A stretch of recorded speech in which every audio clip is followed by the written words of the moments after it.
Hey everyone, and welcome to another episode of the Anthropuzzled podcast.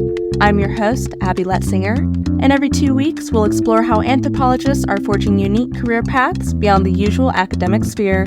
Tune in, get inspired, and start piecing together your own career puzzle within the world of anthropology. On today's episode, we are honored to welcome Cilla Lowen. Cilla holds a master's degree in general linguistics from Stellenbosch University and a bachelor's degree in anthropology, Xhosa, and 5 other South African languages from the University of South Africa. Cilla also spent 6 years conducting fieldwork exploring the profound impact of apartheid policies on the cultures of rural and township communities. Today, she works as a freelance screenwriter and applied anthropologist, bridging the world of storytelling and cultural research. How are you doing today, Cilla? I'm doing well. Looking forward to having a chat with you and sharing the information. And thank you so much for asking me, Abby. Yes, of course. So we'll just jump right into it. So what is applied anthropology and why is it important in screenwriting? To me, applied anthropology, it uses the principles of anthropology to identify interventions necessary to achieve cultural stability and build intercultural understanding and respect. So what's happened is through poverty, original cultural values and practices are being eroded and traditional family units threatened by the pull of people into cities to look for work. Impact of urbanization creates high unemployment levels and high population density and influences like alcoholism, drugs, violence, teenage pregnancies, and gangsterism creates huge pressure on people's quality of life. So as an applied anthropologist, we try to understand what's happening here, what's happening in these circumstances, and what can you possibly do through communications, in my case, screenwriting, to show people how to navigate these challenges towards more healthy options. Also, hopefully by reaching those who enjoy a better quality of life, give them some insight through a storyline to enable them to step into another's shoes and to show them the humanity behind those struggling to survive, and illustrating why the cultural breakdown is so harmful to our society at large. And then, in essence, Abby, applied anthropology used in writing and screenwriting equips me to build bridges of understanding and effect action. For instance, I'm working on a documentary series on uneven paths that looks at the isolation of people with disabilities who live in African townships particularly, because there's inadequate infrastructure and that prevents them from access to employment and education. And in some cases, how superstitions and indigenous medical practices can exacerbate their problems and isolate them from society. For me, this particular project is a social impact project that I hope will affect positive change and from authorities and interest others who invest in such social development. In fact, we're currently working with a Canadian production company to do a co-pro on this documentary. Oh, wow. That sounds like a very interesting documentary because it's not something that most people would think about. Like, we know and understand that there are disabilities around the world, but you don't really take the time to think about how is this affecting others who don't live in, a town or a country as modern as like Europe or the United States or anything like that. So it's not something people really take into consideration of individuals who live in underdeveloped countries. So it's definitely something for people to think about as well. Yeah, and I think the advantage of screenwriting is that you actually see, we can show instances of what is actually happening under these circumstances. For instance, one of the main characters is a ballet dancer in a wheelchair that performs with a Cape Philharmonic Orchestra. And here he is in this very sophisticated environment. But to get to his house, he can't, it's flooded, the roads are flooded, there are no proper roads, and he struggles to get back home. And then, you'll find people that are looking for work or need to go and see the doctor, and the public transport doesn't really accommodate them. Mostly our people use taxis, which are minibus taxis, and they usually full. And the minibus taxis don't want to stop for people in wheelchairs. They can't fit them in. So, they can't get to where they need to go, and they're excluded from things like education and employment opportunities as well. And it's really, I feel very passionate about this project, that it needs to be told. That's amazing. It's great that you're doing this to highlight disabilities in other countries. I feel like it's definitely not something that's talked about a lot. So with this documentary that you're doing and your other projects that you may have, in what ways has your experience in anthropology shaped your understanding of storytelling? Well, it's given me a deeper insight into the significance of the circumstances, of the behaviors and the values, the attitudes. And without that knowledge of anthropology, I perhaps would not recognize the relevance thereof. So to illustrate, I have a feature film script called Like Moths to a Flame that's set in Botswana. And it tells the story of the last woman to be hanged in Africa. She was hanged in 2001, and she was hanged in secret. So her family wasn't informed about this. The first time they heard about it, they were in a car driving to visit her, and they heard the announcement on the radio while traveling there that she had been hanged. And then she was buried in an unmarked grave. But in Botswana, most of the accused who suffer the same fate are African people from neighboring countries. And this means that when they're buried in an unmarked grave, that the families can't get their bodies back. They don't know where they're buried. They can't take them back to the homestead. And this is a very important and necessary ritual for families to conduct so they can let the deceased join the ancestral spirits. So I would have missed that completely if I didn't have anthropological knowledge. Right. So with the film script that you had, like Moths to a Flame, is this something that happens widely in Africa, or is it just these kind of issues come up of neighboring countries? Like, are they being transferred from other countries, or were they originally from different countries currently living in Botswana? Something happens and they're executed for whatever reason. Yes, indeed. You're quite right. They are coming to Botswana possibly to look for work opportunities, and they've done something wrong.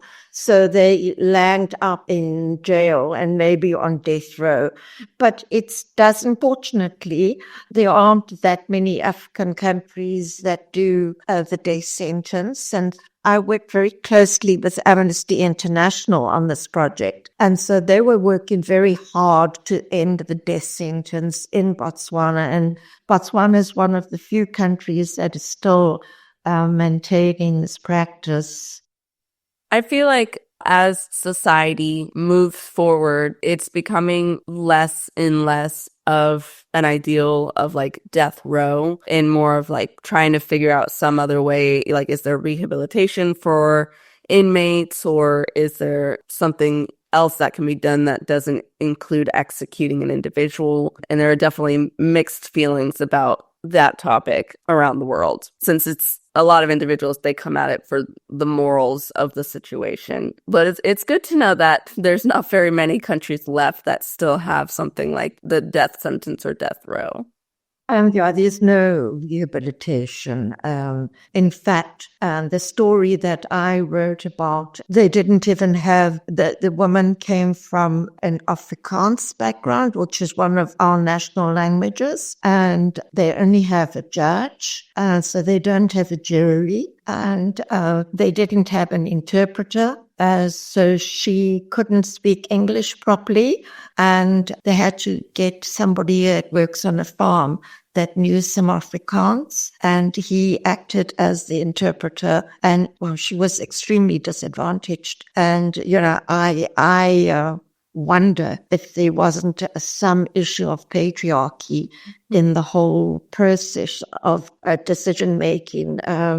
It's a very, very interesting story because the person that could possibly have committed the murder, he was given immunity, and if he testified against her, but that immunity wasn't actually disclosed and to the defense attorney, and he only found it out by default right at the end of the trial. Wow. The justice systems around the world could use a little tweaking, including ours in America. They're definitely not perfect. So how does your background and training in applied anthropology influence your screenwriting process? Well, in screenwriting, character development is a very important part of screenwriting. And anthropology, as I said before, in terms of the situation, it's enabled me not to stereotype and to respect the values of other cultures. When you are less judgmental, your characters become more complex and they become richer, more real, and you can hone your skill at portraying their perspectives. So anthropology gives more insight to weigh information in character development, and it helps to see what motivates them, what their fears are, what their values are, and what's likely to cause conflict amongst the different characters, or even in a situation. And you need conflict in a story to propel the story forward. And this deeper insight is especially important in a country like South Africa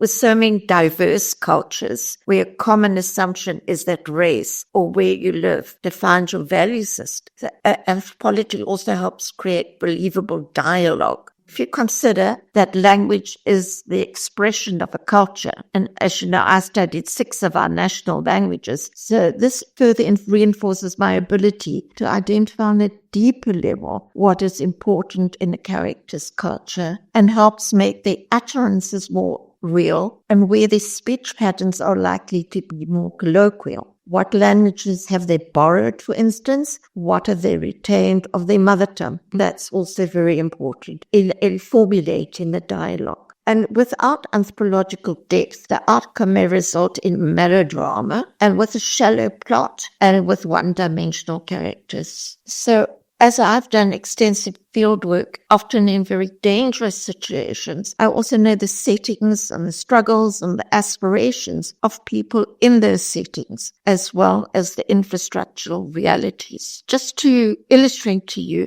the importance of settings, what does setting do in terms of a story, screenplay? I lived on a farm for 22 years in South Africa, in an area primarily known for its vineyards. Farm workers were mainly mixed race or of African descent, and they lived with circumstances of extreme poverty with a high incidence of alcoholism, especially among mixed race workers. It's a huge, huge issue. My feature film called The Wages of Sin explores this phenomenon. How does that prevalence of alcoholism pass from generation to generation? That knowledge of the setting, my experience of that setting, with its juxtaposition of rich and poor, with the dynamic between the farmer and the farm worker, with the impact and the economics of the history of the wine industry, were woven into the storyline. It's a strong example of how applied anthropology and screenwriting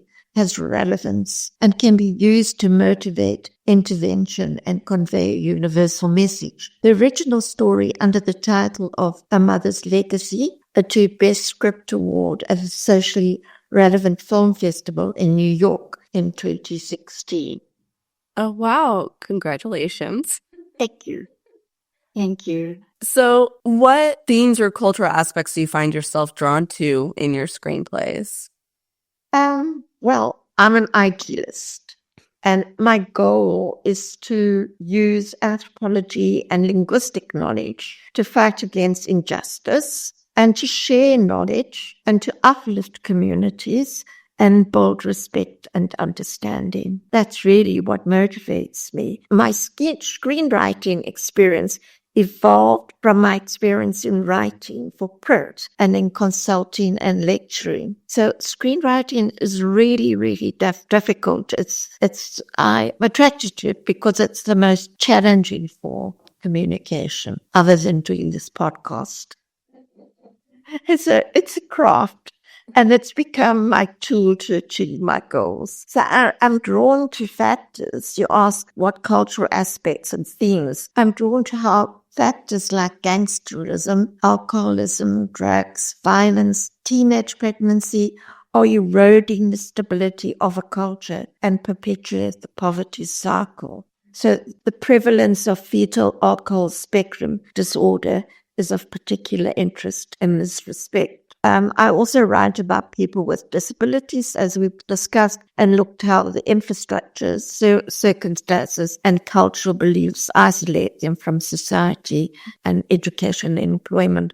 But to balance this, as I use the illustration of the ballet dancer, I also look at people who rise above these challenges and inspire others through their strength of spirit. But I write about patriarchy also, and from the point of view of how it contributes to gender-based violence. However, I can be quite funny, and I love writing comedy. It's a way of escaping, and I often use traditional versus modern juxtapositions. I was commissioned to do a web series called The Bellows, 26 by 5-minute episodes, and it was Africa's first short format sitcom. And it looks at a family with a traditional African culture father who's married to a bishop's daughter, and how they raise their children in this cultural dichotomy. Lots of amusing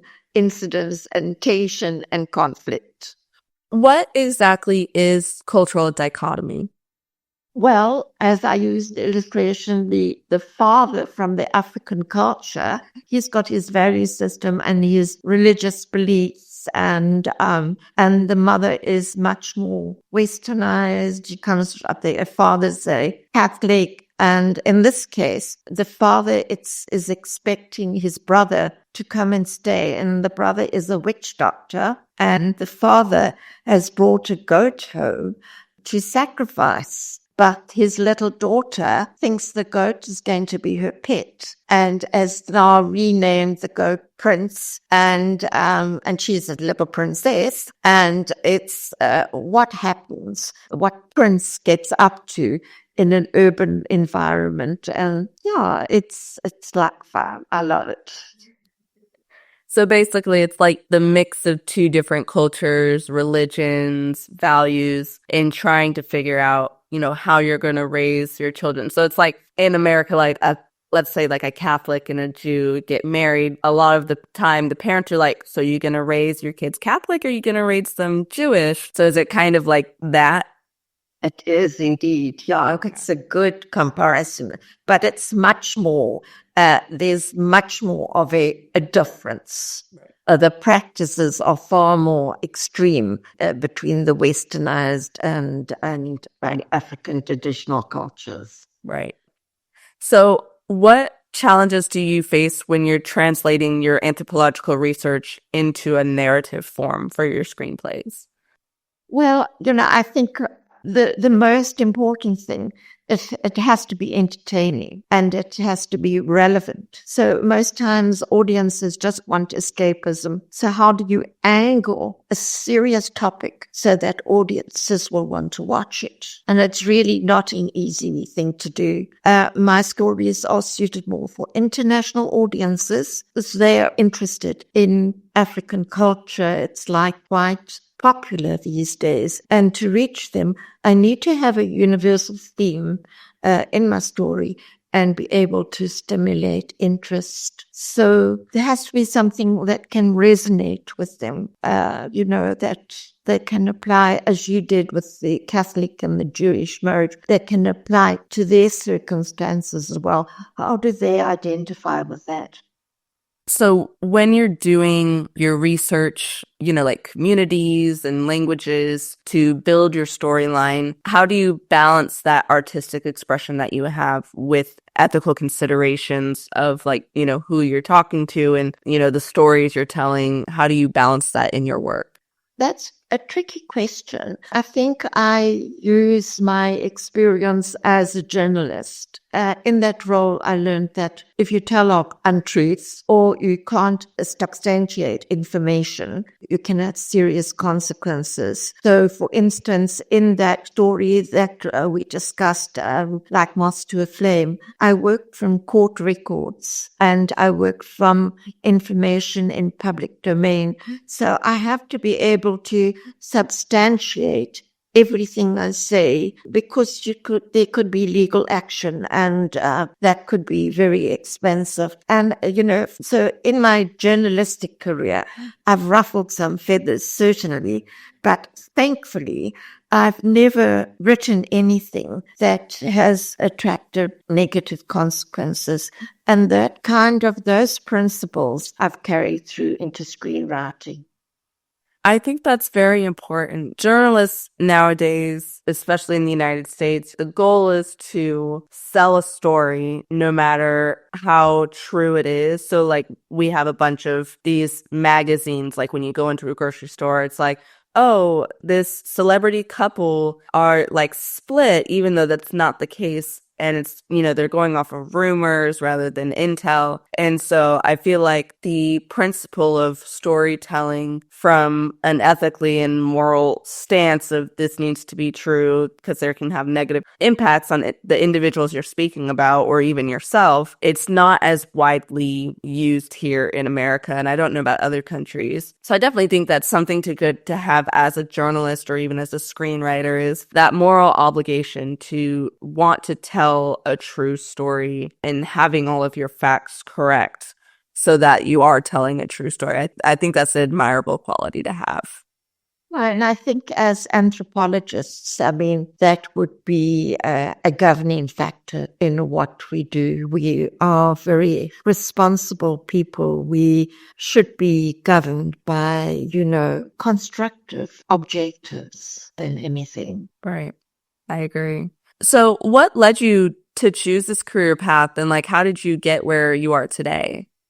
During the apartheid years, there were riots. It was very, very dangerous. There's a lot of racial hatred and a great gulf between our different peoples. And, it was just such an enormous, awful, awful situation that I really wanted to become part of the healing process. I'm a Christian, and blessed are the peacemakers. It's something which actually governs my morals. And I felt that anthropology and a knowledge of indigenous languages could help me achieve that goal. So my 6 years of fieldwork, working in the townships and getting to understand the needs and the realities of the communities, they provided an invaluable foundation for me. They really did. And even going into war-torn areas to learn how cultures were being almost destroyed. Like in Namibia, the Ovambos that have a matrilineal culture, there were things happening to that culture that it was being totally transformed, that the matrilineal system was being really almost destroyed. I don't know if it still is in place now, but that really gave me a very much on the ground kind of experience, harsh realities kind of experience, very valuable. But at one point you have to have some sense, idealism and common sense, and it became a little bit too dangerous. I had enough to share with you my example of something that happened to me in a huge township called Kailicha, very big township, and mostly consisting of informal settlements, dirt paths, very, very poverty-stricken. And I worked in that township among the people for 3 years, trying to create jobs and doing entrepreneurial development. So I was invited as a guest of honor, and in my interaction with people, I don't really notice skin color as such. People are people. I first see them on that level. So I was in Khayelitsha and I was invited as a guest of honor to this big function in a hall at the school. So it was on a Saturday. I went to the function. I was sitting on the stage with people, organizers, and I noticed at one point that the other guests of honor hadn't arrived. It was only me. And I was expected to give a speech. So I got up and I addressed the crowd in the local language. And that gave me a view of who was in the hall. And I realized amongst all these people, I was the only white person there in the center of a township. So, and then they started chanting and clenched fist, raised clenched fist, and they shout, "Viva Mandela! Viva Mandela!" And I started thinking, oh my word. I actually started panicking and that I'm so stupid. I'm being so stupid to get myself into this situation. But thank goodness, the next response was, "Viva Priscilla! Viva Priscilla!" which is my full name is Priscilla. So everybody was chanting, thank goodness. And but it was frightening. It was a frightening experience. And, just to go through that. And, I think it became very evident that my race working amongst in that township, and it was a very volatile environment that, I was becoming increasingly at risk. So I decided to leave doing that work, and my heart was really touched by the community because they actually collected money for me to say goodbye, and they bought me all sorts of gifts. And, I was pretty broke at that stage, so I don't appreciate this money. And it really touched my soul, and I was totally accepted and appreciated in that community. But from then, I actually decided to turn to my languages, and I did my master's degree in general linguistics, and to a view with developing material to build understanding and uplift communities. However, I was quickly absorbed into academia, became a communications and public relations lecturer for 6 years. And one of the healthy issues, I think, as a lecturer, I was encouraged to publish.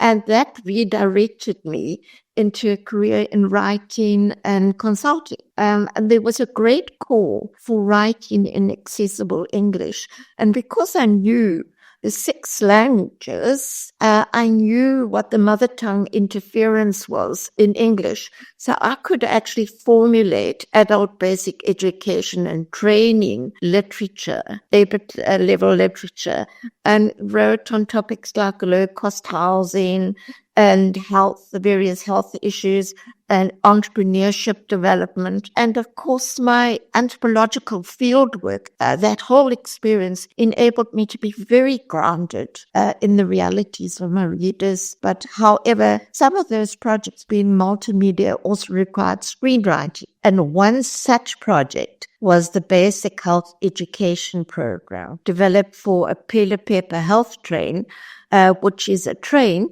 that travels through South Africa, stopping at rural stations and giving eye care, dental care, psychological counseling, those kind of things. But as part of their services, they have an edu clinic on the train.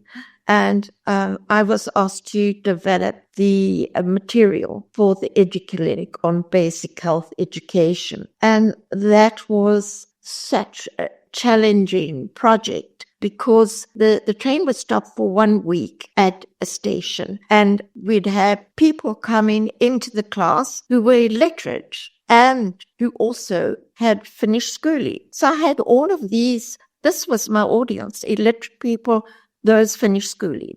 And we have 11 national languages in South Africa. So it was really a challenge to read. And I had to make sure that the message was internalized, that students understood it applied to them and their circumstances. So I was helped with the information by the health practitioners, and I developed a training manual, card games, and 8 videos for the students, and with the overhead transparencies for the lecturers. And now there are 2 paper health trains that travel through South Africa. But it was such a rewarding experience, and, it definitely changed lives. But I also could write. I had the capability to write for audiences at postgraduate level as well. So I wrote feature articles for national and international publications. And one of these particularly gave me enormous satisfaction. It was a series called Making Friends Across Cultures. And I looked at similarities and differences among our various cultures with the purpose of building understanding and respect. And it was a very popular series. And even one of the episodes was referenced in a book on Nelson Mandela, which was just such a compliment. Wow. That's awesome. Yeah, it was wonderful. So other than the projects that you have currently discussed, are there any other ones that you can think of where you combined both your anthropological insights with your screenwriting? Well, there's one that's quite straightforward in terms of combining anthropology and screenwriting, and that is the work that I did for the Dubai Frame. And the Dubai Frame is a tourist destination. They claim it's the most popular tourist destination in the world, but but I don't know, but that's what they claim. And it's a 23-story high building that's in the shape of a photo frame. So it has an ascending column of 23 stories high. Then it has a horizontal, almost platform, enclosed platform that's transparent, and you can look down on current Dubai. You can look through the see-through floor to current Dubai, and then it has a descending column. So I wrote it was a virtual reality, immersive virtual reality. And I wrote on the history of the Bedouins for the ascending column. And then I was also asked to write the Dubai in 2050 for the descending column. So that was just a phenomenal, most interesting job. And, just such an interesting combination of technology and anthropology.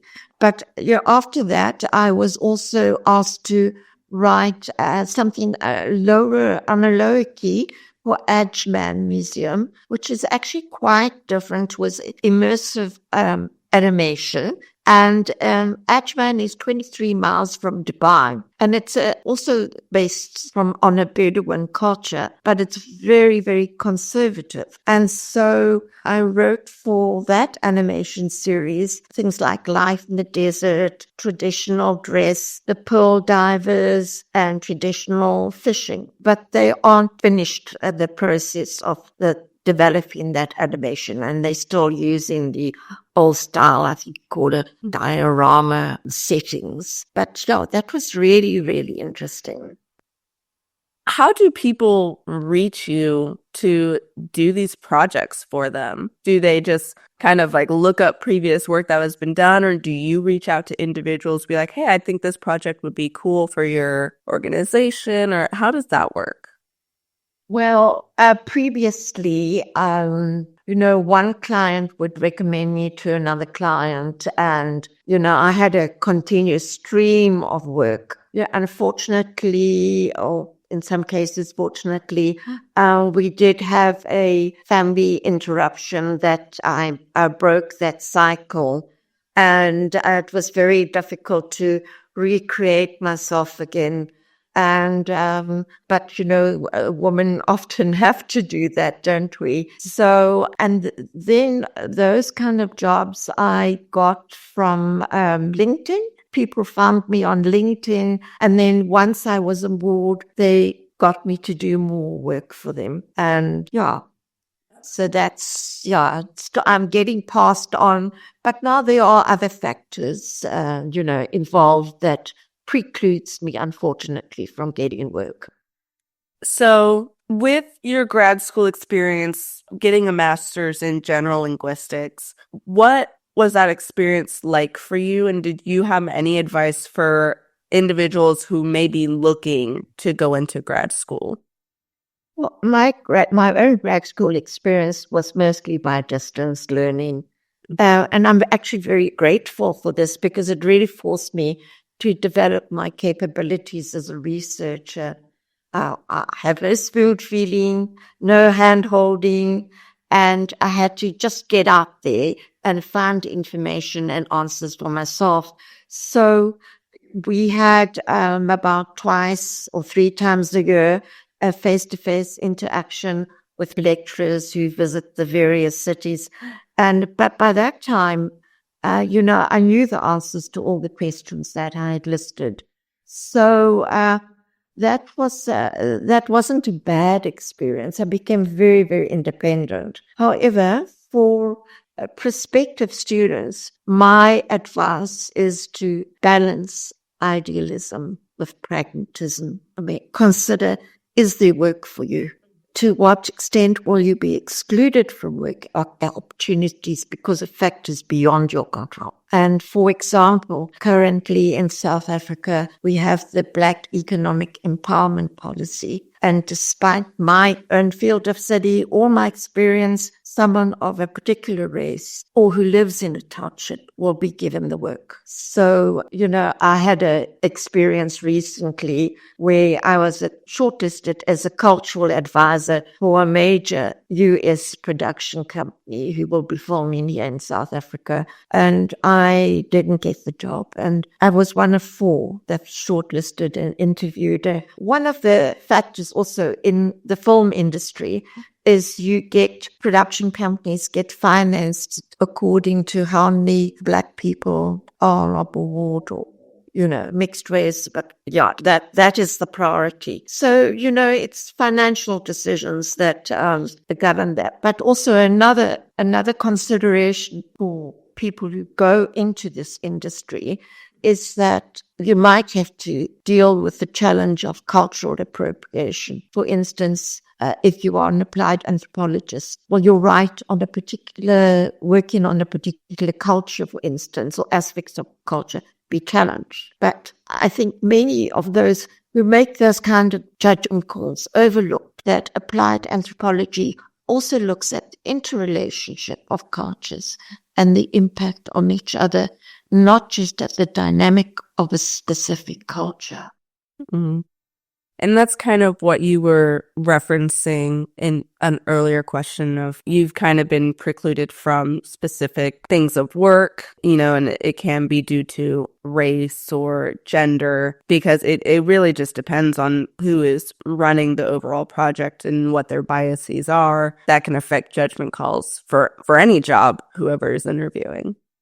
Yeah, and I think, there are financial considerations that you don't get financed unless you have a majority, right, that the company is owned by a majority, must be at least 51% Black people. So one of my producers and I, our projects have just been overlooked because we don't have that majority. It's quite difficult in the part of the country where I live to find other producers of color to come on board, but up north, they are more plentiful. Mm. With everything that we have discussed today, was there anything that we haven't talked about that you would like to let the listeners know about? Oh, I think that, I sometimes use the term social anthropologist because I think it's more commonly known, and applied anthropologist is not such a commonly known term. And, when applying for work, people don't really understand the scope and the value of what you can bring, to instance, for a project like in the communication process. So you have to kind of identify the benefits for them in a subtle way, of course.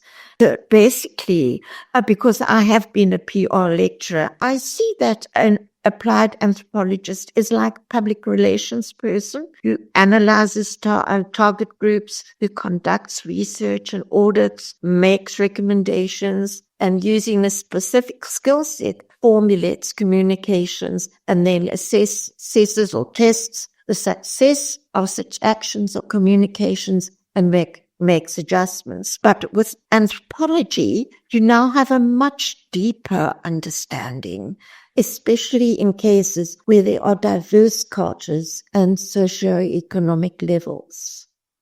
Mm.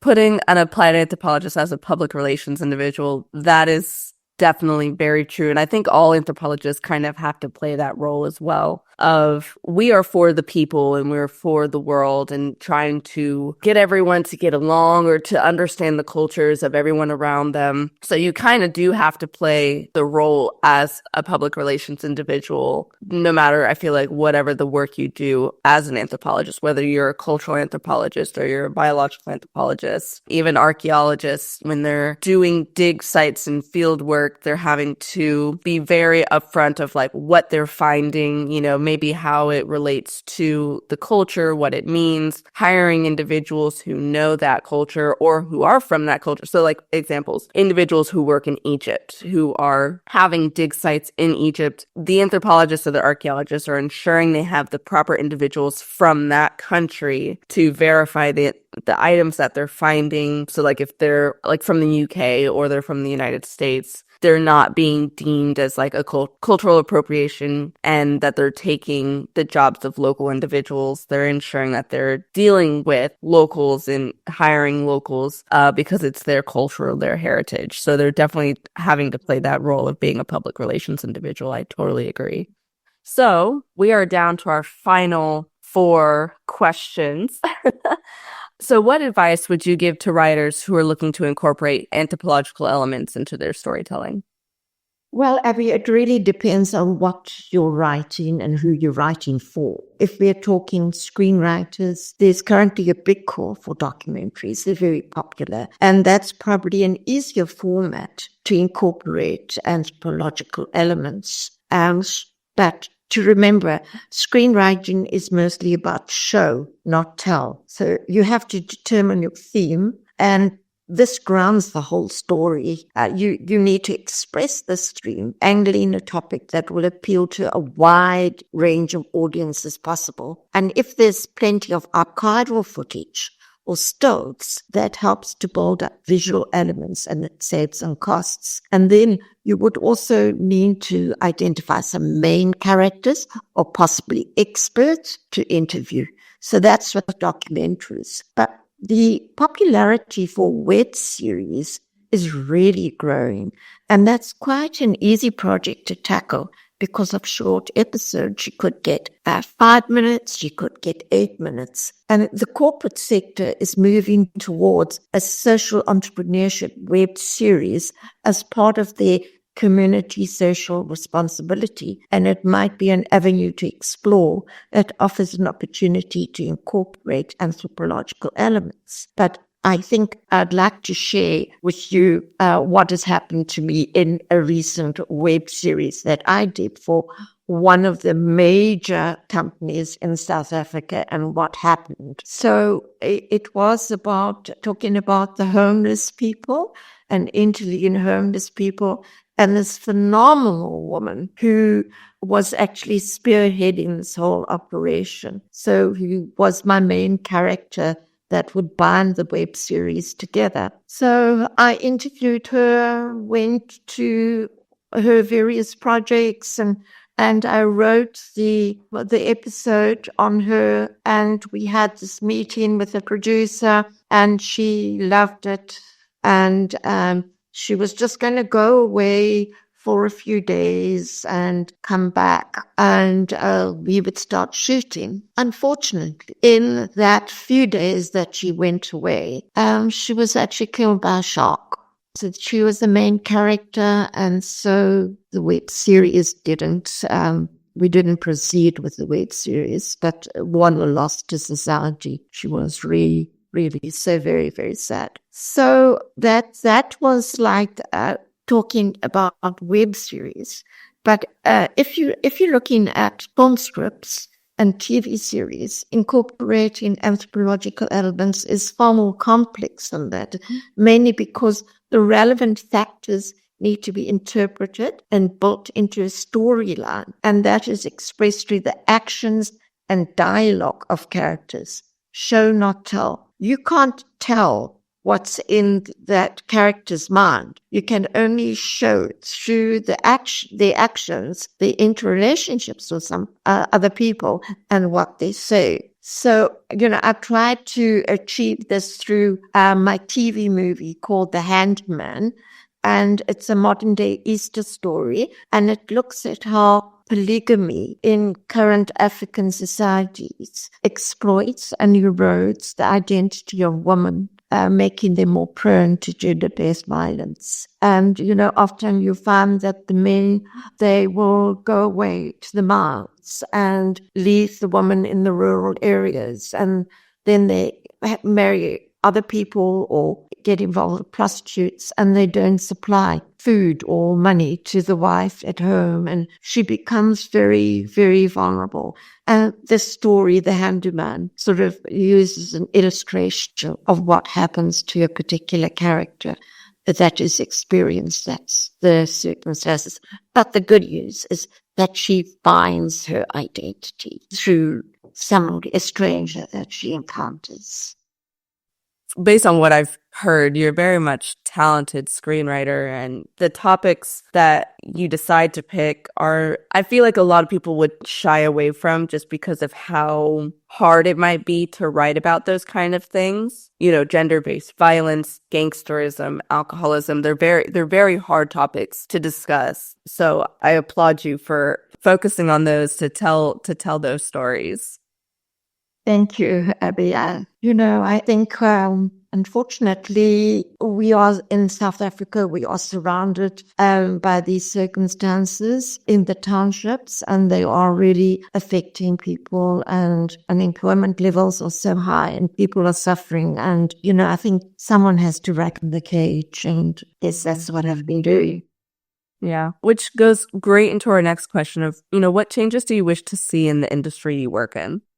I would love to see the prejudice done away with, as it nullifies. It really frustrates me, and it nullifies all the studies, work, and experience that we build up as anthropologists and the potential contribution that we can make. So you are really committed.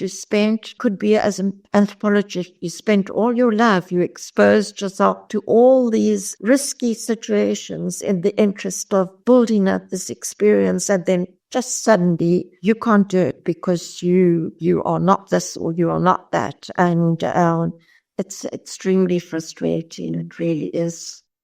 I can understand how frustrating that can be. I believe that it's our job as anthropologists to try and get our world to the point where being different isn't seen as a bad thing. We're different for a reason. And I feel that we can do more together and accomplish greater things by taking what makes us different and turning to something that we can celebrate. Speaking of things to celebrate, what is it that you just absolutely love about your job in the industry that you work in now?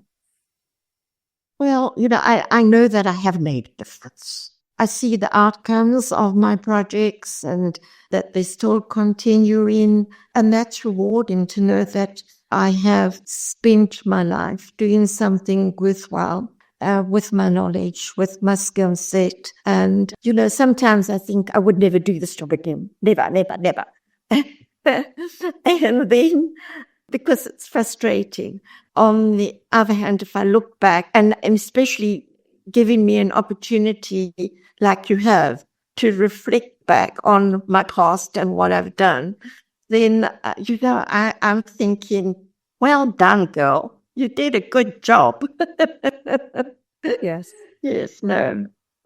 Yeah, I think that's the life of all anthropologists. Their goal is to make a difference in the world, leave it better than when they first found it. And I think with the stories that you have told and the film work that you have done, I agree. I believe that you have made a tremendous contribution to making the world better. So that is a congratulations. As an anthropologist, you did a great job. Thank you. Thank you so much. It means a lot. Thank you very, very much. Of course. So where can listeners learn more about you and what you do? I think if you Google my name, there's quite a lot of about me on Google, and then LinkedIn has outlining some of my projects and my contact details, and then I also have some information on IMDb that outlines the screen work and the writing projects that I've done, and yeah, so it's quite easy. I want to thank you so much for taking the time out of your day to, speak with me on this topic. No, thank you. Thanks for the opportunity again. You've made me feel relaxed, and well done on that, and very good initiative that you're doing with this project. It's great. I think it's very necessary for anthropologists. So well done, Abby. Thank you so much. Well, I hope you have a fantastic rest of your evening. Thank you, Abby, and stay well. Thanks for listening to another episode of Anthropuzzled. This show was produced by me. A special thanks to Cheyenne Brewer for editing the website and episode descriptions, and to Leah Akers for the incredible logo design. The music is courtesy of Chad Crouch, aka Poddington Bear of Sound of Picture. If you have any questions, you can reach me at abby.letzinger@anthropuzzle.com. That's abby.letzinger@anthropuzzle.com. Or as Anthropuzzled on Facebook, Instagram, Reddit, or YouTube. Until next time.